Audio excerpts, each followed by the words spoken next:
Bienvenue à tous. Le professeur Saïd Mohammad Marandi nous rejoint de nouveau. Il est professeur à l'université de Téhéran et ancien conseiller de l'équipe iranienne chargée des négociations nucléaires. Merci donc de revenir dans l'émission. Merci beaucoup de m'avoir invité, Glenn. C'est un grand plaisir d'être avec vous.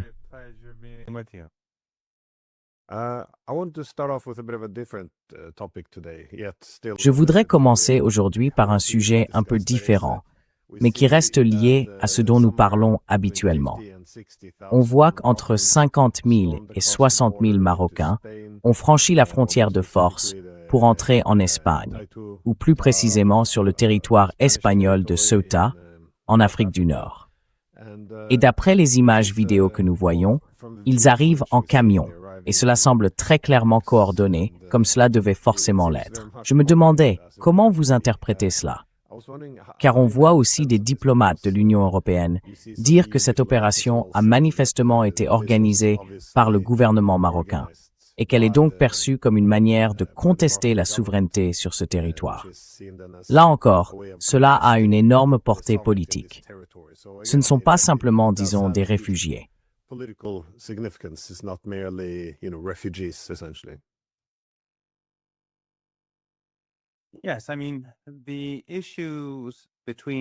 Oui, je veux dire, indépendamment des questions entre le Maroc et l'Espagne, le moment choisi est, je pense, très important.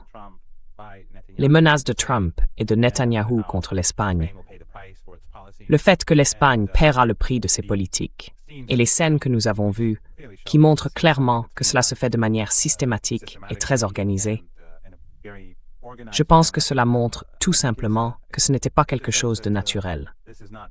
Cela a beaucoup à voir avec le fait que l'Espagne mène des politiques un peu différentes de celles du reste de l'Europe et des autres pays que certains amis appellent l'Occident collectif. Bien sûr, d'autres diraient que le gouvernement espagnol est très loin d'en faire assez.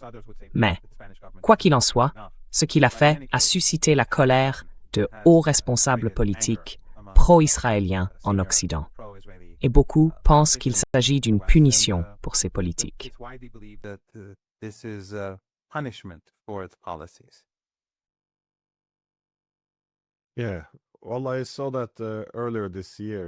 Oui. Eh bien, j'ai vu qu'au début de cette année, des gens comme Mario Diaz-Balart, l'un des principaux alliés de Marco Rubio, mais aussi un membre influent du Congrès américain, parce qu'il occupe plusieurs fonctions au Congrès, qui lui permettent notamment de superviser les financements de l'aide étrangère. Encore une fois, il s'est montré très vocal sur cette question. Il affirmait que ce territoire espagnol ne devrait pas être considéré comme un territoire géographique de l'Espagne, mais comme un territoire du Maroc. Et là encore, ce n'est pas une position de principe, ni une question de vision de l'histoire ou de morale. Il l'a accompagné de commentaires très fermes. Le Maroc prouve qu'il est un allié loyal, alors que l'Espagne ne l'est pas. Donc, compte tenu de l'animosité envers l'Espagne et de cette volonté de récompenser le Maroc pour quel serait le mot poli? Pas son obéissance, sa loyauté. Est-ce que cela s'inscrit dans un contexte plus large ou dans une manière pour les États-Unis de récompenser ceux qui restent loyaux en rendant, au fond, le système d'alliance plus avantageux?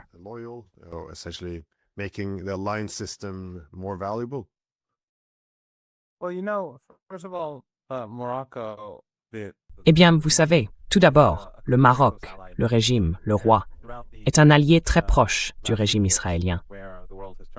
Et tout au long de ces 3 dernières années, alors que le monde s'est retourné contre Netanyahou, le sionisme et le régime israélien, lui est resté très proche. Et même si tous les pays de la région qui avaient des liens avec les Israéliens continuent d'en avoir, dans son cas, c'est davantage comme les Émirats arabes unis. La relation n'a montré aucun signe de tension. Le régime n'a pas non plus essayé, au moins, de prendre ses distances avec les relations militaires, alors que l'armée israélienne commet ces massacres. Donc c'est clairement, aux yeux de... Enfin, je n'ai pas... Mais je pense qu'il est largement admis que c'est une manière de punir le gouvernement espagnol pour ses politiques, qui sont bien davantage en accord avec l'opinion publique mondiale. Et j'imagine, avec l'opinion publique européenne, dans leur critique du régime israélien.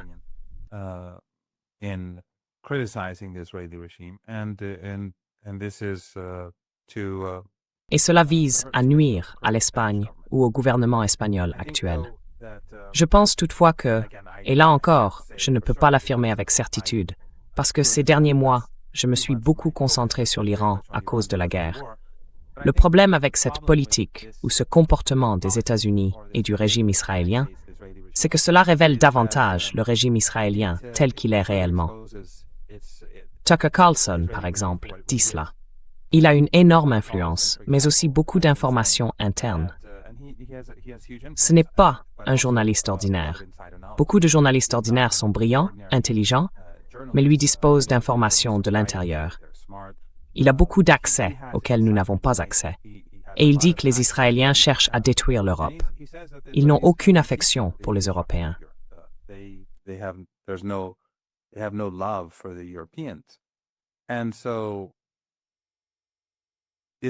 Et donc, ce genre de comportement envers l'Espagne, envers le gouvernement espagnol à cause de ses politiques, le langage que l'on entend de la part du fils de Netanyahou, de responsables israéliens, de Trump, et la manière dont cela a été fait à ce moment précis, montre, je pense, que le régime israélien n'a aucun respect ou que ses soutiens n'ont aucun respect pour les gouvernements européens et la souveraineté européenne.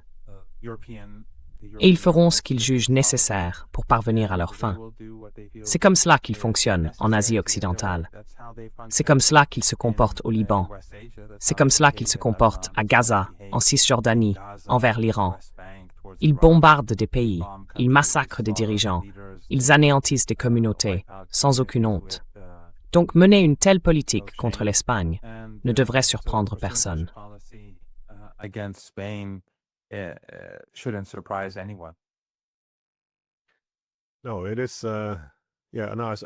Non, c'est... Oui. Et j'ai vu aussi les commentaires de Tucker Carlson, selon lesquels c'est... Évidemment, l'Europe est une cible elle aussi. Pas seulement l'Espagne, mais l'Europe en général. Bien sûr, ces dernières années, il est devenu très critique envers Israël pour de très bonnes raisons.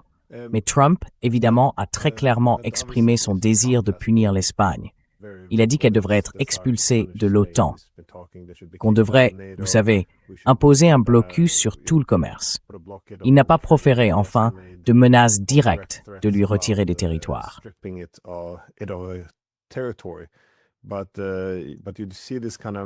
Mais on voit ce genre de...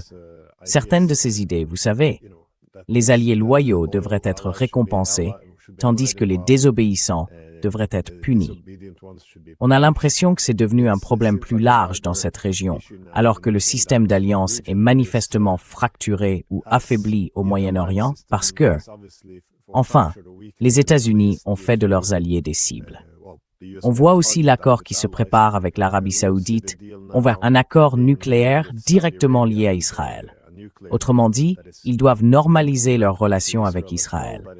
Et ensuite, en substance, ils peuvent contourner toutes les règles internationales et avoir un programme nucléaire sans, vous savez, ces inspections et ces restrictions strictes. Je me demandais, comment vous voyez cela? Et quelles en sont les conséquences?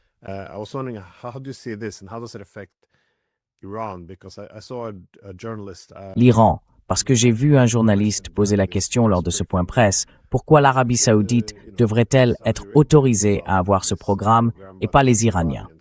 Et la réponse était assez directe.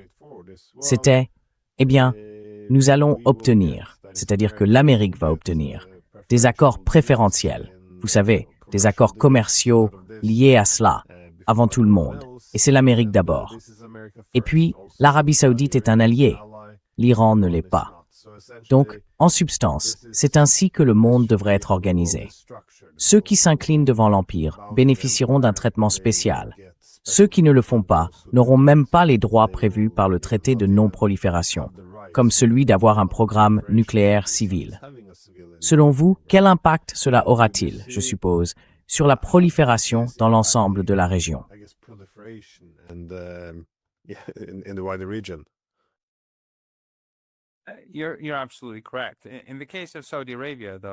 Vous avez tout à fait raison. Dans le cas de l'Arabie saoudite, je pense que c'est une combinaison de deux choses. Il y a cette mentalité que vous avez soulignée à juste titre. Mais il y a aussi les intérêts du régime israélien qui passent avant même le principe « l'Amérique d'abord » ici. Parce que Trump, au fond, ou le gouvernement américain, c'est comme un magicien. D'abord, il négocie l'accord pendant, je suppose, de nombreux mois, voire des années. Puis, au tout dernier moment, après que tout a été convenu, comme un magicien, vous savez, maintenant vous le voyez. Maintenant, vous ne le voyez plus. Vous ne pouvez pas avoir cet accord sans reconnaître le régime israélien. Donc même là, les intérêts du régime israélien passent avant ceux des États-Unis. Mais indépendamment de cela, la politique américaine est ainsi partout. Je veux dire, le Groenland, le Canada, l'hostilité que les États-Unis ont manifestée à travers leur guerre commerciale avec les Européens. Trump ne considère pas l'Europe avec respect.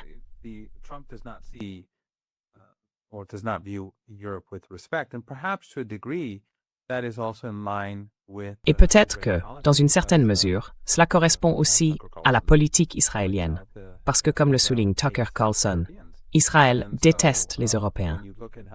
Donc, quand on regarde la manière dont la Maison-Blanche de Trump se comporte envers l'Arabie saoudite, il y a ces deux dimensions. D'abord, l'Amérique d'abord, mais ensuite, Israël d'abord, au-dessus même de l'Amérique d'abord. Je pense que cela aide à comprendre, ou en tout cas, moi, cela m'aide à mieux comprendre la politique américaine envers l'Espagne. Elle doit être obéissante envers les États-Unis. Mais avant toute chose, elle doit soutenir le régime israélien et ses politiques. Et les États-Unis comme les Israéliens sont prêts à aller très loin pour nuire à des pays. Aucun pays ne le sait mieux que le Liban, le Yémen, l'Iran ou la Syrie. Ils sont prêts à aller très loin et à se montrer très impitoyables si vous n'obéissez pas aux ordres, aux exigences de cette catégorie de personnes.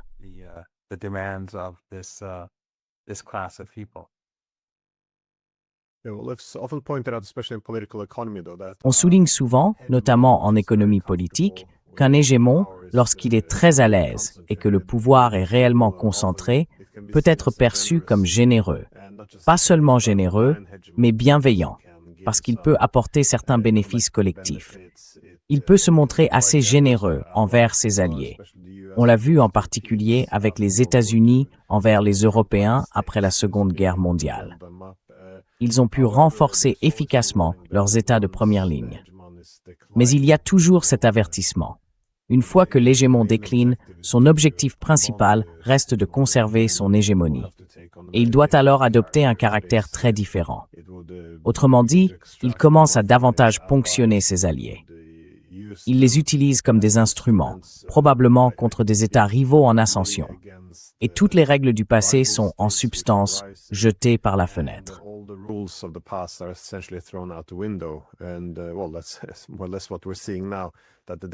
Et c'est bien ce que nous voyons aujourd'hui. L'hégémon en déclin devient plus laid. Mais il ne se contente pas de récompenser les bons alliés, il punit aussi les mauvais, les pays mauvais, déloyaux. Et oui, bien sûr, l'Espagne est en tête de liste ici. Mais au Moyen-Orient, on voit comment les États-Unis traitent leurs États du Golfe, leurs États satellites, qui ne suivent plus leurs règles.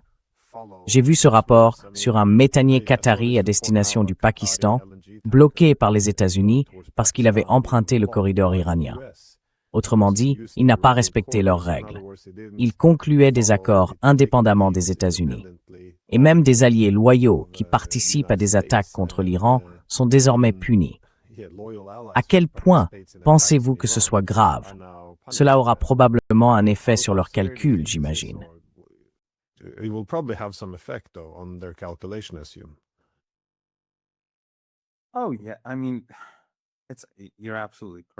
Oh oui, je veux dire, vous avez tout à fait raison. Et dans notre région, les États-Unis deviennent de plus en plus intolérants. C'est le cas depuis très longtemps, surtout sous Trump. Mais le cas du Qatar et du Pakistan est très intéressant. L'Iran a déclaré qu'il ne laisserait pas les navires traverser le détroit d'Ormuz, sauf s'ils empruntent le corridor désigné par l'Iran.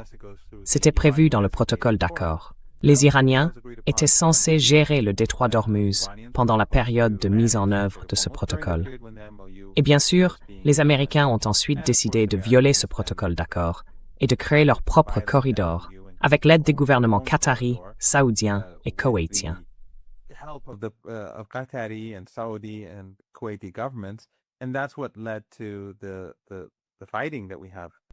Et c'est ce qui a conduit au combat que nous avons de nouveau aujourd'hui, à la reprise des combats, parce que c'était une violation de l'accord. Pendant des jours, les Iraniens les ont avertis de ne pas faire ça. Ils ont ignoré l'Iran. Et comme pour tous les autres articles du protocole d'accord, les États-Unis ont continué à violer l'article 5. Et nous en sommes là aujourd'hui. Mais ce qui est intéressant, c'est que le Qatar voulait simplement faire sortir son navire de GNL du Golfe Persique pour l'envoyer au Pakistan, deux alliés des États-Unis. Le Pakistan travaille étroitement avec les États-Unis.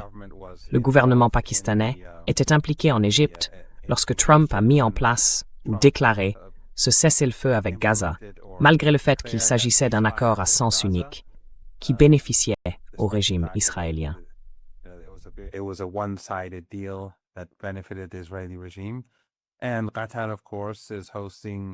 Et le Qatar, bien sûr, accueille des forces américaines et aide les États-Unis à bombarder l'Iran. Et tout ce qu'ils ont fait, c'est utiliser le corridor iranien.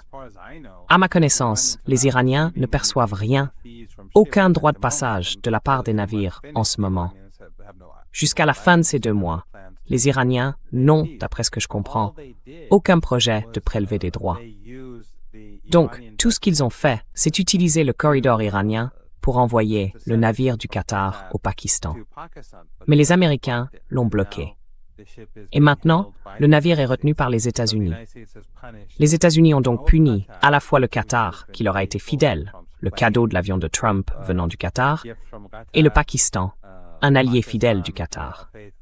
Mais les États-Unis se comportent de manière très impitoyable envers leurs alliés, ce qui rejoint ce que vous disiez il y a quelques minutes.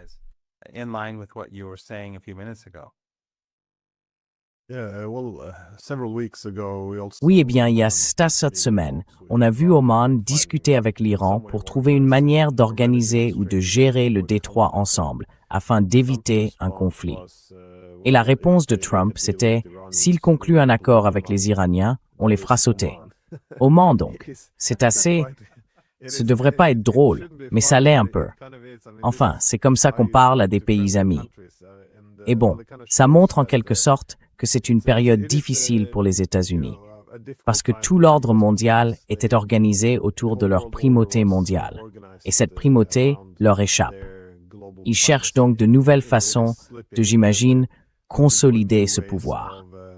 Donc, je ne défends pas ce qu'ils font, mais on peut voir la position difficile dans laquelle ils se trouvent.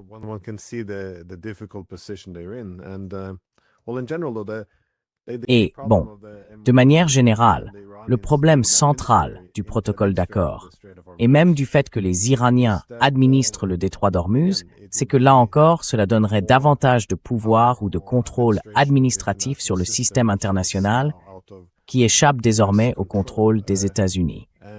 Et je pense, oui, que c'est probablement pour cela qu'ils ne peuvent pas l'accepter. Mais il semble maintenant qu'ils puissent se diriger vers des frappes massives.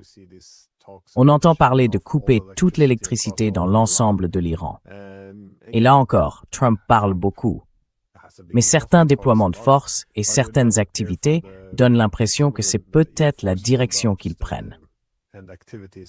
Je me demandais simplement comment vous voyez la suite des événements. Encore une fois, pas de boule de cristal, juste les possibilités.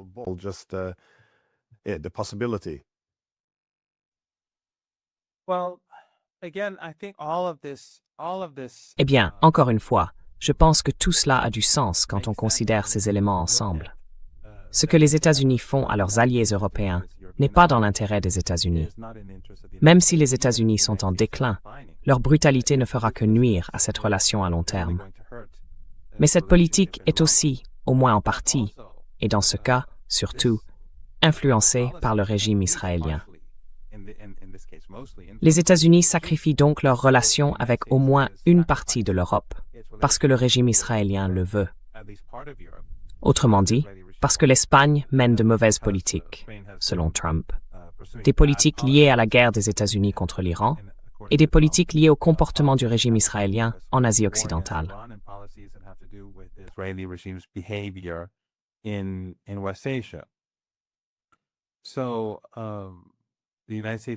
Donc, les États-Unis sont prêts à se sacrifier pour le régime israélien. Et dans le Golfe Persique, le Qatar est un régime client, obéissant aux États-Unis. Les États-Unis ont tiré bien plus profit de ces pays du Golfe Persique que de n'importe quel autre pays, et de très loin. Je veux dire, la richesse issue du pétrole et du gaz va, pour l'essentiel, aux États-Unis. La Chine arrive loin derrière. Les relations commerciales avec la Chine sont probablement plus importantes.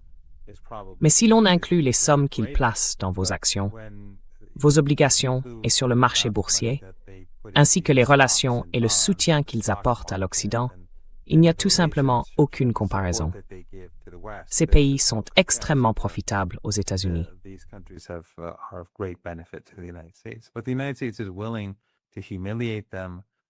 Mais les États-Unis sont prêts à les humilier, à leur nuire, comme avec les Saoudiens et l'accord nucléaire, ou quand Trump a dit que Mohammed Ben Salman pouvait lui embrasser le derrière devant, je crois au moins un grand nombre de Saoudiens dans le public. Tout cela nuit aux États-Unis. Mais si vous regardez la situation dans son ensemble, il y a l'élément israélien partout. Partout où vous regardez, il y a Israël. Et c'est pareil avec le Pakistan. Je veux dire, le Pakistan est en grande difficulté. L'économie ne va pas bien. Le gouvernement pakistanais est, comme je l'ai dit plus tôt, un proche allié des États-Unis. Trump et les dirigeants pakistanais sont amis. Mais les États-Unis se comportent ainsi simplement parce qu'ils sont hostiles envers l'Iran.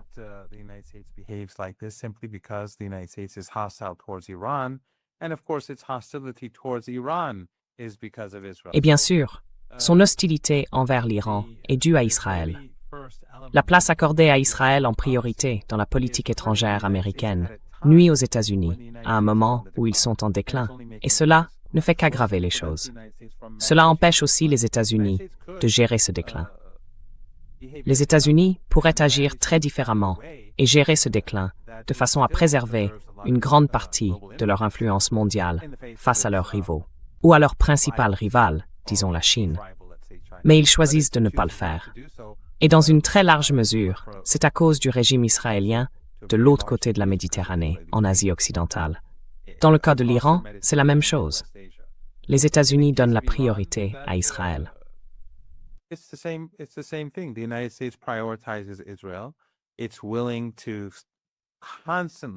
Ils sont toujours prêts à parler de crimes contre l'humanité.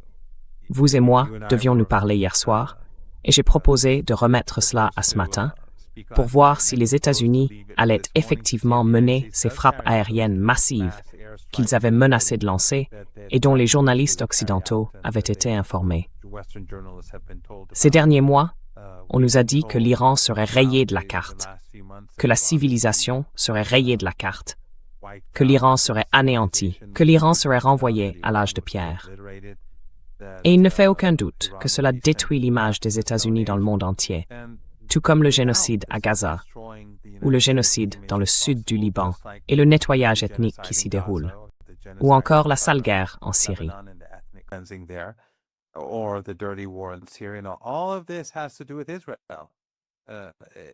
Tout cela a à voir avec Israël.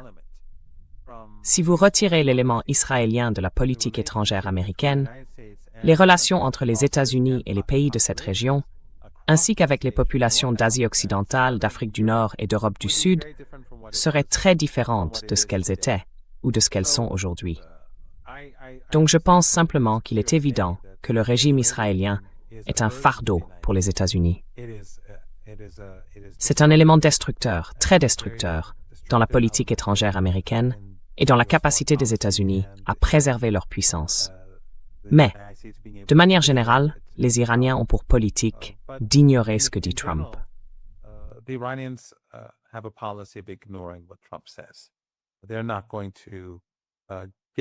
Ils ne vont pas revenir aux menaces de frappe majeures contre l'Iran, comme au tout début.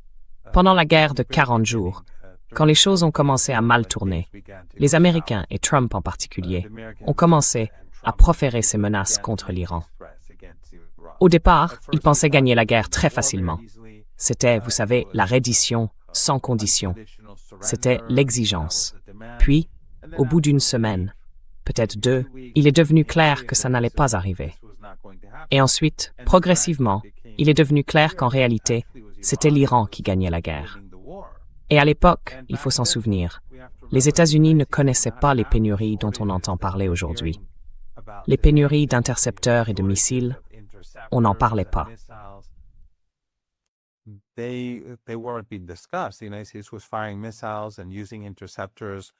Les États-Unis tiraient des missiles et utilisaient des intercepteurs sans aucune crainte de pénurie. Et pourtant, ils ont quand même perdu la guerre. C'est pourquoi je pense qu'aujourd'hui, quand ils parlent de ces pénuries, c'est significatif, si cette évaluation de la situation est exacte. Mais, même sans ces pénuries, les États-Unis ont échoué face à l'Iran. À l'époque, en tout cas, Trump a commencé à menacer l'Iran. Et cela n'a pas contraint l'Iran à changer de position. Réduire l'Iran à néant, le rayer de la carte, le renvoyer à l'âge de pierre, effacer sa civilisation. Il n'a pas réussi à faire bouger l'Iran. Et comme nous l'avons vu ces derniers jours, des menaces ont été proférées contre l'Iran pour détruire son réseau électrique, pour détruire ses ponts à répétition.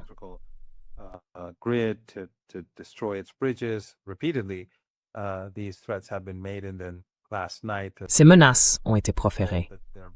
Et puis hier soir, on nous a dit qu'ils étaient très près de lancer cette opération.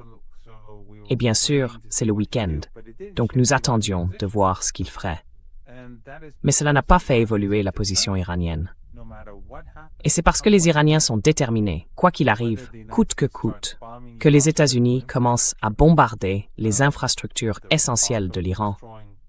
Vous savez, il a été question de détruire les centrales électriques de Téhéran. Cela voudrait dire priver d'électricité une ville de 14 ou 15 millions d'habitants, selon le moment de la journée, et priver les hôpitaux d'électricité. Cela voudrait dire que beaucoup de nourrissons mourraient, que des enfants mourraient. Cela créerait d'énormes difficultés pour les Iraniens ordinaires.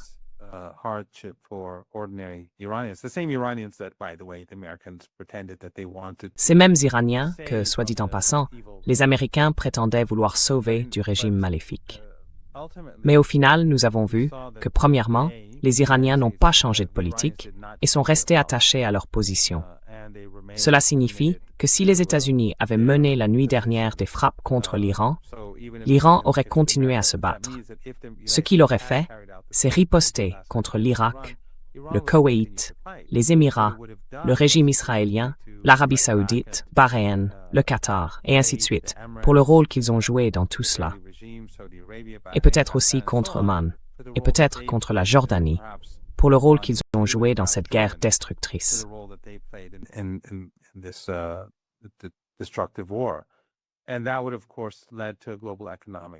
Et cela conduirait, bien sûr, à une dépression économique mondiale.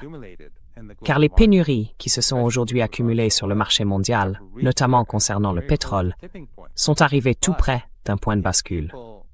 Mais si les gens voyaient soudain, au réveil, des images d'incendies qui ravagent toute la région, de centrales électriques détruites, d'usines de dessalement détruites, d'installations pétrolières et gazières détruites, cela provoquerait une panique immédiate sur les marchés. Et plus aucune manipulation ne fonctionnerait lorsque les marchés s'effondreraient. Et je pense qu'une dépression économique mondiale serait inévitable. Elle frapperait très rapidement.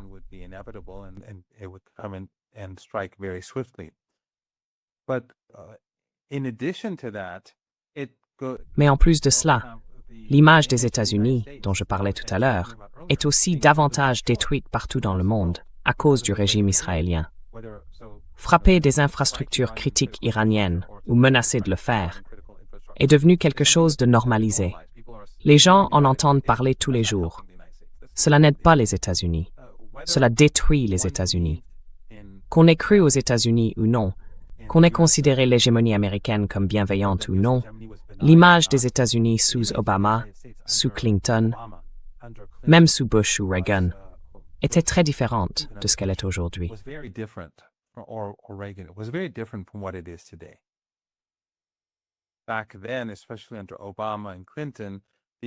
À l'époque, surtout sous Obama et Clinton, beaucoup voyaient les États-Unis comme une puissance bienveillante.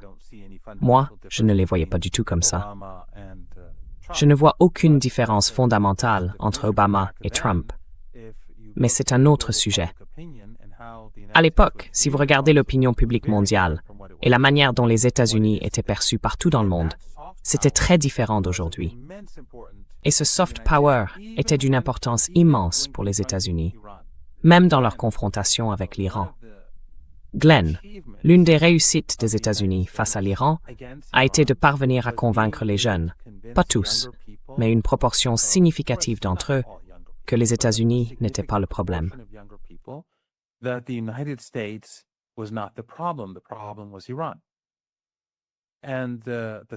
Le problème, c'était l'Iran. Et ce soft power a atteint son apogée sous Obama. Enfin, Bush est arrivé et a détruit l'image des États-Unis, un peu comme Trump. Il a détruit l'image des États-Unis. Puis Obama est arrivé au pouvoir et l'image des États-Unis a été restaurée. Et beaucoup de jeunes, certains de mes étudiants, des gens de mon entourage, ont été influencés et ont cru que les États-Unis étaient une puissance hégémonique bienveillante. Trump a détruit cela. Ça a été complètement ravagé. Et je ne le constate pas seulement chez les Iraniens, bien sûr, mais partout dans le monde. Et en détruisant ce soft power, et bien sûr il faut inclure Gaza et toutes ces autres questions dans ce contexte, sa destruction a d'énormes conséquences pour les États-Unis.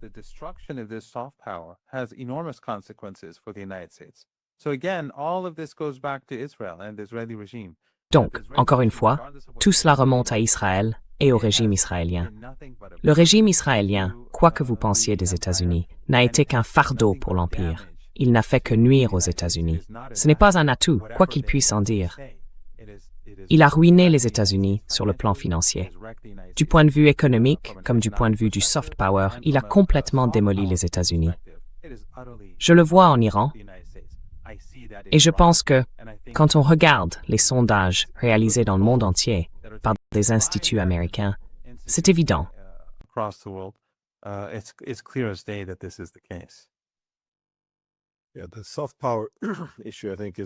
La question du soft power, je pense, devient déjà évidente. Et que dites-vous de la jeunesse iranienne?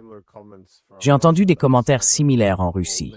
Souvent, beaucoup de jeunes, ou même de libéraux, supposent que si la Russie n'était qu'un des problèmes à l'origine des tensions actuelles avec les États-Unis, et qu'elle changeait certaines de ses pratiques, alors une grande partie des conflits disparaîtrait.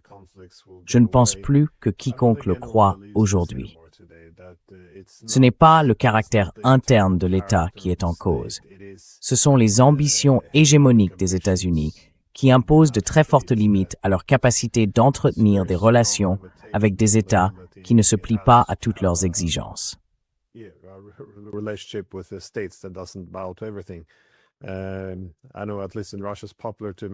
Je sais qu'au moins en Russie, il est courant de dire que l'Amérique n'a pas d'alliés. Elle a des vassaux. Et vous savez, elle est en train de le démontrer elle-même aujourd'hui, je trouve surtout au Moyen-Orient, mais pas seulement. Et sur la question du soft power, vous voyez, ce que les États-Unis peuvent faire aux dirigeants, c'est une chose. C'est-à-dire que vous savez, on voit Trump menacer l'Espagne devant des gens comme Mark Rutte ou Friedrich Merz, et ils ne disent rien. Donc ils vont donner la priorité au fait d'apaiser les États-Unis. Mais ce genre de, comme vous le disiez, tout l'enjeu du soft power, c'est que oui, on peut avoir une classe politique obéissante, mais en dessous, au-delà de ça, on voit quelque chose de très différent.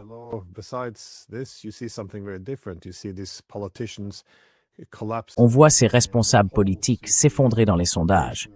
On voit une population devenir très sceptique à l'égard des États-Unis. Donc encore une fois, c'est pas tenable. Enfin, bon sang, les États-Unis peuvent même menacer de prendre le Groenland. Et ils viendront quand même, vous savez, s'incliner devant Trump. C'est assez incroyable de voir ses propres dirigeants non seulement ignorer l'intérêt national, mais aussi toute forme de dignité. Mais oui, ce que je voulais demander, c'est que, vous savez, Quand vous avez des lignes de front, pardon de vous interrompre, Glenn, pardon de vous interrompre, mais c'est comme si vous étiez avec l'Empire.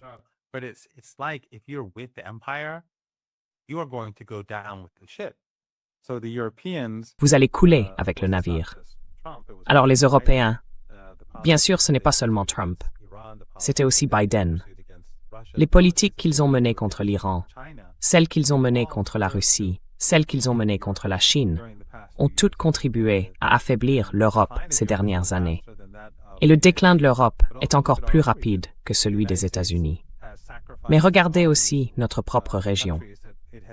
Les États-Unis ont sacrifié tous ces pays qu'ils ont, comme dirait Trump, traités comme des vaches à lait pendant toutes ces années. Pourquoi? À cause de leur obéissance. Autrement dit, leur obéissance aux États-Unis a contribué à les affaiblir et à les détruire, comme on le voit dans cette guerre. Et en Asie de l'Est aussi, les États-Unis utilisent le Japon, utilisent la Corée, utilisent d'autres pays comme des outils contre la Chine. Pourtant, par exemple, dans le cas de la Corée, ils ont forcé les Coréens à acheter des missiles THAAD.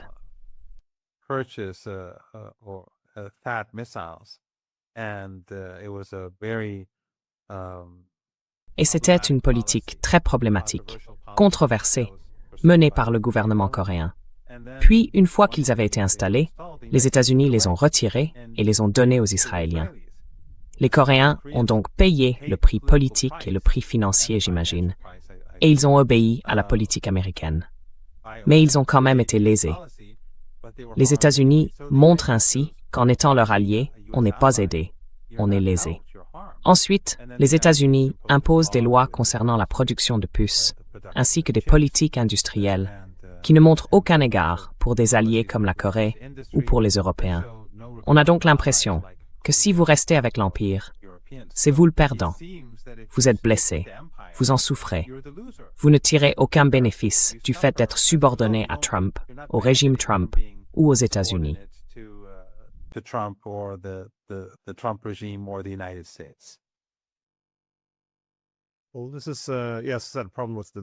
Eh bien, c'est là oui, un problème lié au déclin de l'hégémonie.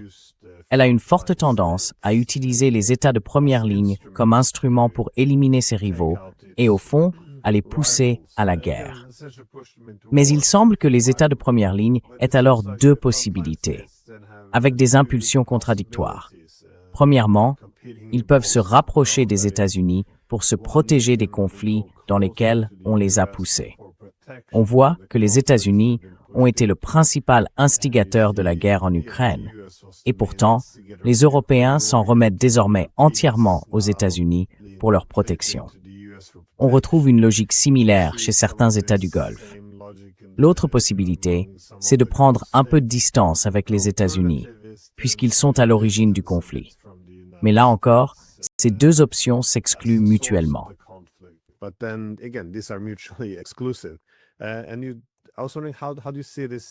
Et je me demandais, comment vous voyez les choses aujourd'hui en Asie occidentale?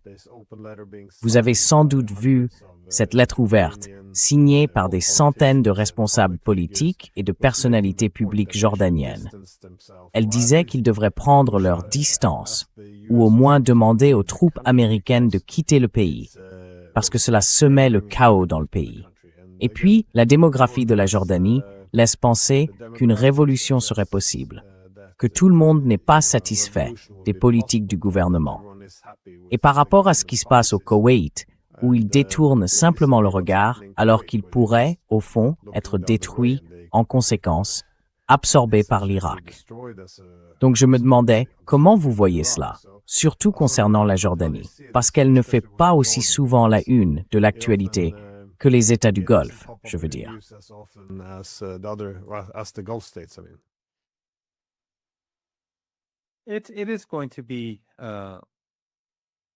Ça va arriver. Je pense que nous approchons d'un point de rupture, et on ne sait pas exactement quand cela se produira. Mais avec le temps, il deviendra de plus en plus difficile pour tous ces gouvernements loyaux envers les États-Unis, alliés des États-Unis, dans toute notre région et en Afrique du Nord, de poursuivre ces politiques. Ce sont des régimes autoritaires. Ce sont des États policiers.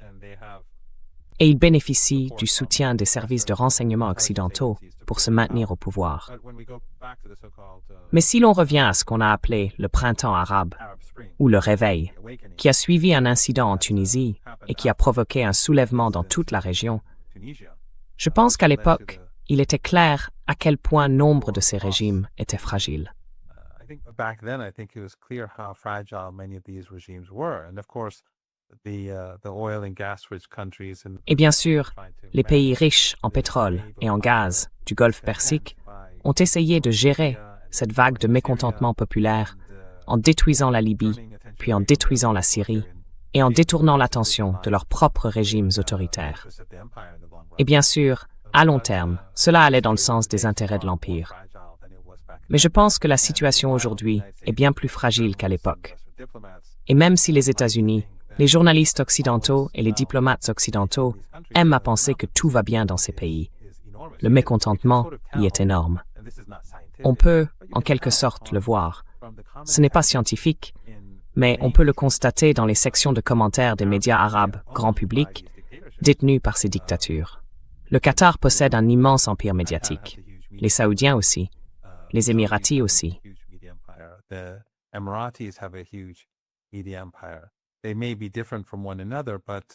Ils sont peut-être différents les uns des autres, mais ils sont tous alignés sur les États-Unis. Ils sont tous alignés sur les intérêts occidentaux au sens large. Mais quand on regarde l'opinion publique dans le monde arabe, elle se range du côté de la résistance. Elle soutient les Iraniens.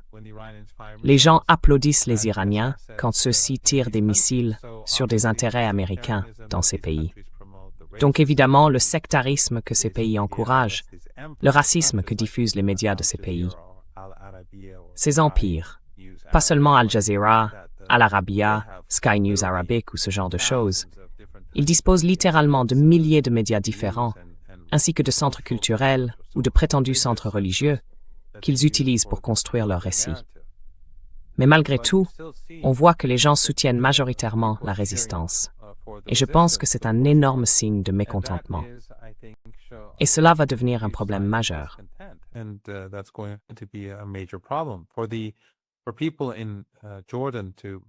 Que des gens en Jordanie fassent de telles déclarations sous un tel gouvernement montre à quel point ils sont mécontents.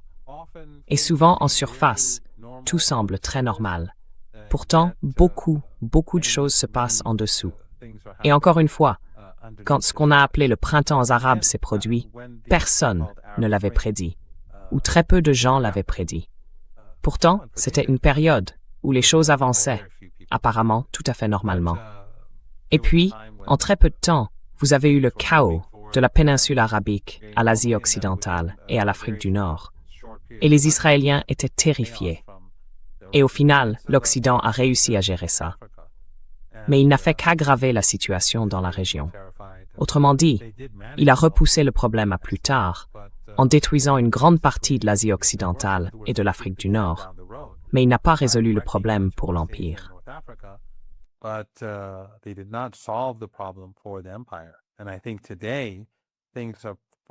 Et je pense qu'aujourd'hui, la situation est bien plus dangereuse pour les États-Unis et le régime israélien qu'elle ne l'était à l'époque. Surtout parce qu'ils sont désormais de plus en plus en déclin. Leur capacité à maintenir leur hégémonie est donc bien plus limitée qu'avant, comme on l'a vu dans cette guerre. La guerre contre l'Iran, je pense, a clairement montré, ou montre clairement, que pour la première fois, les États-Unis sont apparus comme incapables. Je veux dire, nous savons que les États-Unis ont échoué en Irak et en Afghanistan, en grande partie d'ailleurs, à cause du général Soleimani et des politiques de l'Iran qui a soutenu la résistance en Irak et en Afghanistan.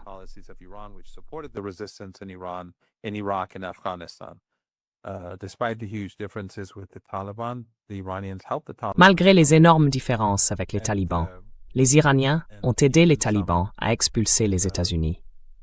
Et même certains, les persanophones ou les chiites, les Hazaras, les Ouzbeks et d'autres, certains d'entre eux se sont mis très en colère contre l'Iran.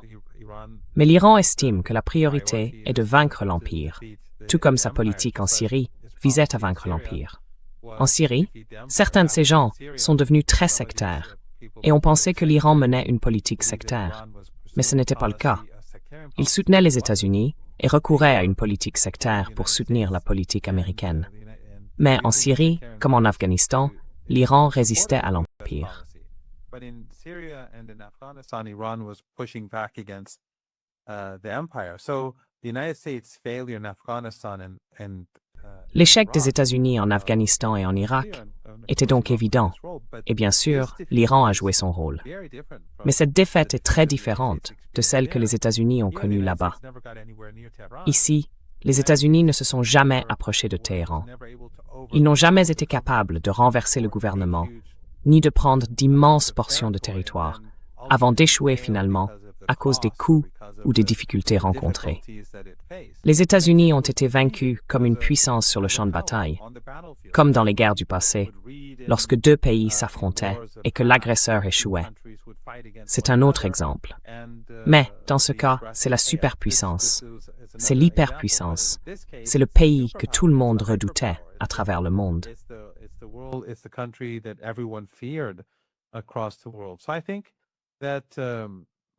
Je pense donc que cela affaiblit énormément les États-Unis. Et cela rend, par conséquent, les régimes que les États-Unis soutiennent et appuient beaucoup plus vulnérables. Non seulement à cause des dégâts qui ont été causés, mais aussi parce que ces régimes perdent confiance dans les États-Unis. Or, ce sont les États-Unis qui les maintiennent au pouvoir. Donc, quand on voit des gens en Jordanie mécontents de cette politique, je pense que c'est un très mauvais signe pour le gouvernement, parce qu'il s'est affaibli. Les gens sont en colère de voir le gouvernement soutenir Israël. Et de l'autre côté, le gouvernement constate que les États-Unis, l'hégémon, ne sont pas la puissance qu'ils croyaient qu'ils étaient.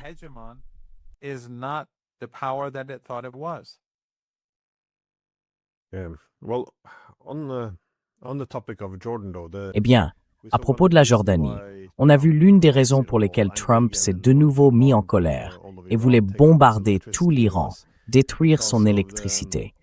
C'était à cause de l'attaque menée par l'Iran contre les bases en Jordanie. Pour Trump, il l'a présenté ainsi. Vous savez, nous négocions avec les Iraniens et ils n'ont pas été honnêtes.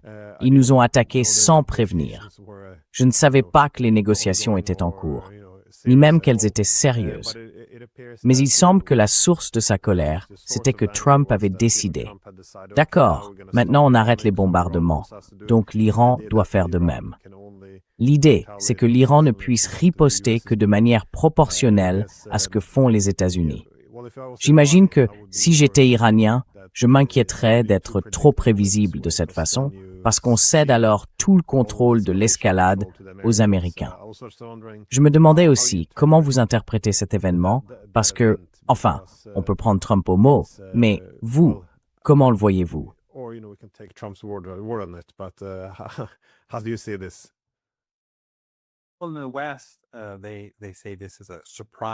Eh bien, en Occident, ils disent qu'il s'agit d'une attaque surprise.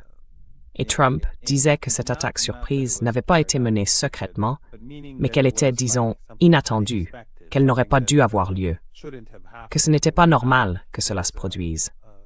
Mais ce n'est pas une évaluation pertinente. Les États-Unis ont fait la guerre à l'Iran et nous sommes en guerre.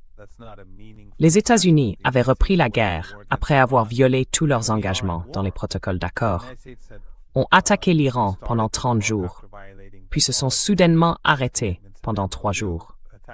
Ce ne sont pas les États-Unis qui décident quand il y a un cessez-le-feu et quand la guerre commence. Il n'y a pas de cessez-le-feu entre l'Iran et les États-Unis.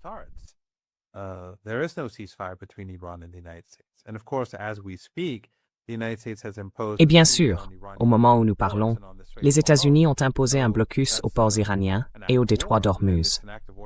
C'est donc un acte de guerre. Un acte de guerre dirigé contre les Iraniens ordinaires. Les Iraniens ont donc été très clairs. Lorsqu'ils ont frappé des intérêts américains en Jordanie, c'est leur droit. Et ils continueront à le faire chaque fois qu'ils le jugeront nécessaire. Cela s'est produit à un moment où le régime israélien, Netanyahou et Trump devaient se rencontrer et prendre des décisions. Les Iraniens envoyaient un message aux États-Unis et au régime israélien. Nous sommes confiants dans notre position. Nous attaquerons chaque fois que nous l'estimerons approprié.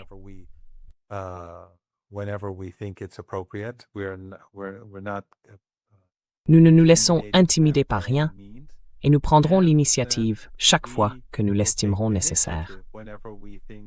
Les États-Unis avaient également rassemblé des troupes en Jordanie. Ils y avaient déployé des moyens, ce que l'Iran a perçu comme une menace. L'Iran les a donc frappés pour dissuader cette menace contre lui. Là encore, c'est un message adressé aux États-Unis. Vous ne pouvez pas simplement rassembler vos troupes et votre matériel, menacer l'Iran et penser que l'Iran va rester assis à attendre que vous frappiez les premiers. Non, l'Iran n'attendra pas, parce que nous sommes en guerre, parce que la guerre a déjà commencé, parce qu'il n'y a pas de cessez-le-feu, parce que vous menez la guerre contre nous. Nous mènerons donc cette attaque.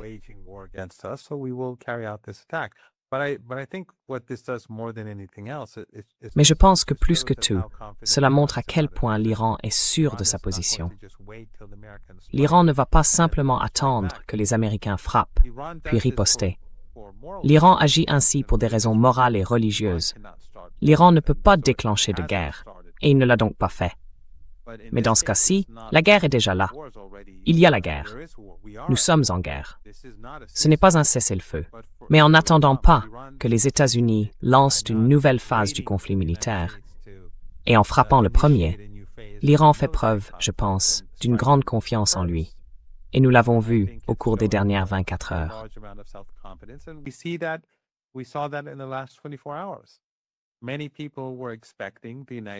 Beaucoup de gens s'attendaient à ce que les États-Unis mènent, la nuit dernière, une frappe sérieuse contre l'Iran et coupent notre électricité.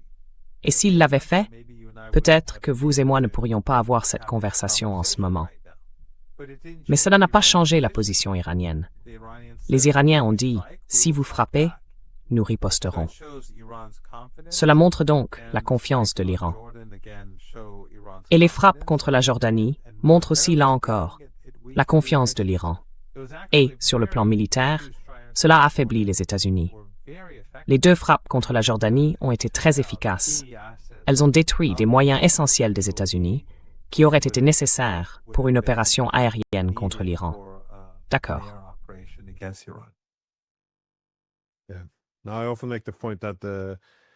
Je souligne souvent que cette illusion de maîtriser l'escalade, que l'Occident politique a entretenue tout au long de l'ère hégémonique, est peut-être aujourd'hui le plus grand danger. En termes de mauvais calculs, elle pourrait déclencher des guerres plus larges, que ce soit contre l'Iran ou avec la Russie. Quoi qu'il en soit, merci d'avoir pris le temps ce week-end.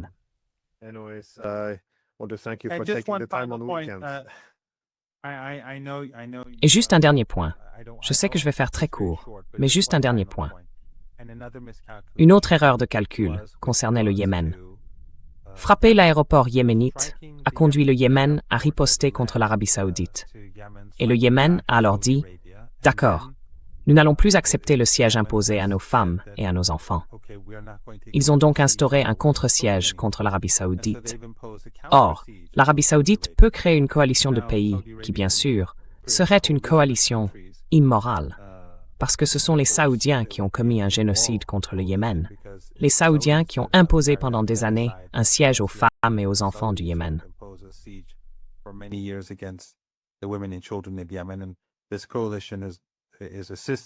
Et cette coalition aide les Saoudiens à poursuivre cette politique barbare. Mais elle va échouer. Et les Saoudiens se font du tort à eux-mêmes à un moment où le Golfe Persique est fermé. Ils ne peuvent pas quitter le Golfe Persique à cause du détroit d'Ormuz et du conflit entre l'Iran et les États-Unis. Ils ont besoin de la mer Rouge. Alors ils ont provoqué le Yémen, beaucoup disent avec l'encouragement des États-Unis. Et cela s'est retourné contre eux. Puis, même si c'est le Yémen qui a revendiqué le bombardement d'installations pétrolières saoudiennes, les Saoudiens, parce qu'ils ne voulaient pas riposter contre le Yémen, parce qu'ils craignaient que les forces armées yéménites frappent de nouveau davantage de cibles pétrolières et gazières, sont allés bombarder l'Irak.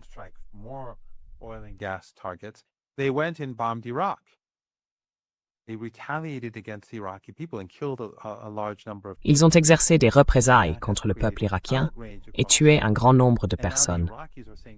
Et cela a provoqué l'indignation dans tout l'Irak. Et maintenant, les Irakiens disent qu'ils vont riposter. C'est donc, vous savez, une erreur de calcul, que ce soit sur le champ de bataille face à l'Iran ou à l'égard du peuple irakien ou du peuple yéménite. Je veux dire, ces erreurs de calcul de l'Empire et de ses mandataires agissent, je pense, comme des catalyseurs qui feront tomber l'Empire et à terme ses mandataires. Et nous le constatons à plusieurs niveaux, dans toute la région. And we're seeing it at multiple levels and across the region. Je pense que l'hypothèse a toujours été, du moins à l'époque hégémonique, concernant bon nombre des États bombardés, que c'était essentiellement des attaques destinées à leur donner une leçon. C'était « on va vous bombarder un peu, mais si vous essayez de riposter ou de vous défendre, alors on va vraiment se mettre en colère ». C'est cette approche de brute de cour de récréation. Restez là pendant que je vous donne quelques coups, et ça n'ira pas plus loin. Et on voit Trump toujours jouer là-dessus. Oh, maintenant, je suis vraiment en colère. S'ils osent faire ceci ou cela, alors je vais vraiment les détruire.